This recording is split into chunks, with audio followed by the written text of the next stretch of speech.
Di awal cerita ini, diperlihatkan seorang kakek bernama Nambong, yang bekerja sebagai supir taksi.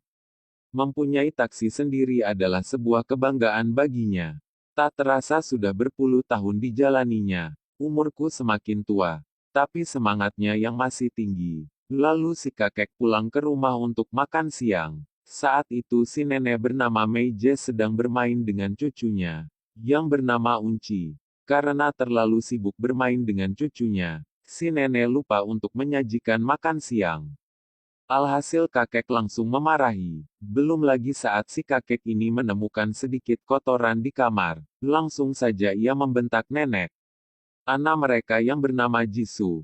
Ayahnya Unci ini lulusan dokter Andes, dan berprofesi sebagai dosen. Tapi sayangnya dia tidak bekerja dan masih menganggur. Setiap hari istrinya yang bekerja untuk memenuhi kebutuhan mereka, agar bisa menabung dan berhemat. Terpaksa mereka tinggal di rumah itu juga. Pada malam itu, si kakek yang begitu marah besar karena Jisoo membuat banyak tabungan. Dan si nenek beserta istrinya Jisoo berusaha membelanya. Ya akhirnya si kakek memarahi si nenek, dengan mengatakan tidak berguna, dan tidak membutuhkan perempuan bodoh.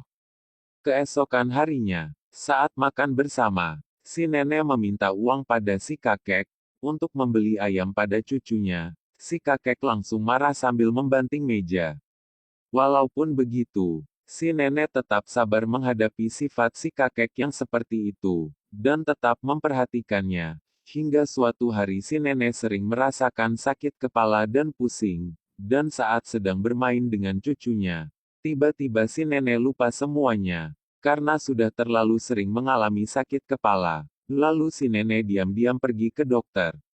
Ternyata setelah diperiksa, dokter mengatakan bahwa karena faktor umur dan sakit kepala dialaminya, akan membuat hilangnya ingatan, atau sering disebut pikun.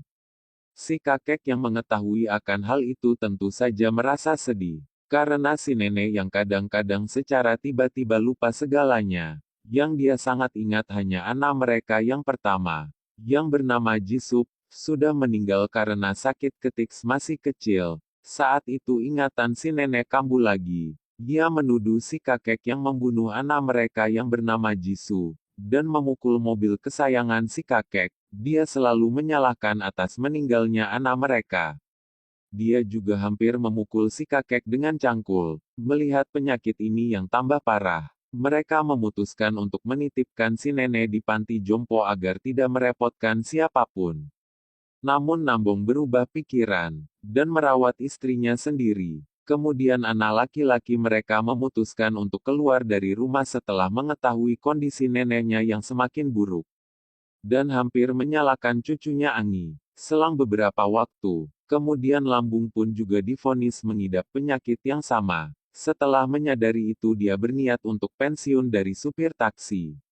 Dan menjual mobilnya agar berusaha menenangkan pikiran dan beristirahat. Ditinggal hidup berdua oleh anak jika pasangan tua ini menjalani perjalanan hidup yang berbeda saling bergantung satu sama lain. Dan mengingat kembali memori masa lalu. Dan saling bertukar pikiran dan bertukar pesan dari tulisan atau memo yang ditempelkan di dinding. Untuk saling berkomunikasi. Dan mengingat di saat penyakit mereka kumat.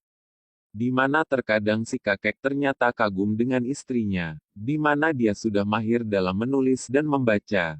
Tatkala pujian juga sering terlontar dari mulutnya, yang di mana dia sangat jarang memuji istrinya.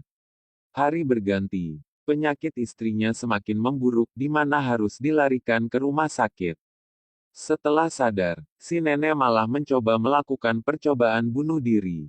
Dan menitipkan pesan satu rumah sakit bisa menanggapi dengan cepat, si kakek berusaha meyakinkan istrinya jikalau dengan mereka bersatu bisa melewati cobaan. Ini di mana kondisi sakit saat ini terjadi tanpa sepengetahuan anak mereka. Saat bertemu dengan anak mereka juga enggan kembali ke rumah. Karena sifat ayahnya yang sangat keras kepala dan sulit mengalah.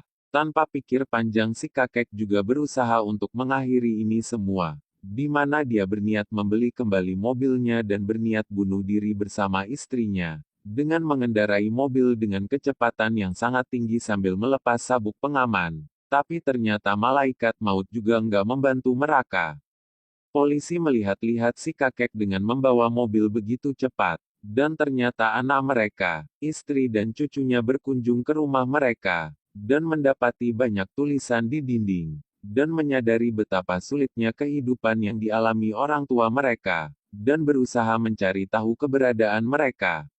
Setelah urusan dengan polisi selesai, si kakek membawa istri pergi ke pantai karena keinginan istrinya sejak dulu ingin pergi. Sesampai di sana, mereka istirahat di mobil. Saat keesokan harinya, di mana si kakek sedang tidur, istrinya bangun dan pergi ke pantai sambil mengagumi situasi yang terjadi.